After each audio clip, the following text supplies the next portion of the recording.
ஹரி ஓம் மித்ராணி, welcome to simple Sanskrit with Subha. இன்னைக்கு நாம் கிச்சன் சம்பந்தமான பொருட்களுடைய சமஸ்கிருத பெயர்களை தெரிஞ்சுக்க போகிறோம். பாக்கஷாலா, பாக்கஷாலானா கிச்சன். கைஸ் சுல்ஹா, சுல்ஹானா அடுப்பு, கைஸ் சுல்ஹா. வித்யுத் சுல்ஹா, வித்யுத் சுல்ஹானா எலக்ட்ரிக் ஸ்டவ். தர்வி, தர்வினா கரண்டி. ஷாக்கானி, ஷாக்கானினா வெஜிடபிள்ஸ். பலானி, பலானினா ஃப்ரூட்ஸ்.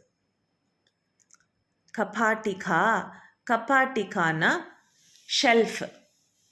அதுக்குள்ளே நம்ம பாட்டில்ஸில் திங்ஸ் எல்லாம் ஸ்டோர் பண்ணுவோம் இல்லையா.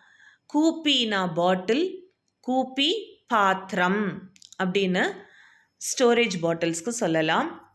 குக்கர் இருக்குது, பாச்சிகா, பாச்சிகானா குக்கர். ஸ்தாலிகானா பிளேட். க்ஷாலன் குண்டம், க்ஷாலன் குண்டம்னா வாஷ் பேசின். அப்புறம் கிச்சனில் பாத்திரம் இருக்குது. பாத்திரத்துக்கு சமஸ்கிருதத்துலேயும் பாத்திரம் தான் சொல்லணும். கிச்சன் பக்கத்துலேயே ஒரு போஜனசாலா, போஜனசாலானா டைனிங் ரூம் இருக்கிறது. நாளை மீண்டும் புதிய விஷயங்களுடன் சந்திக்கிறேன். தன்யவாதக.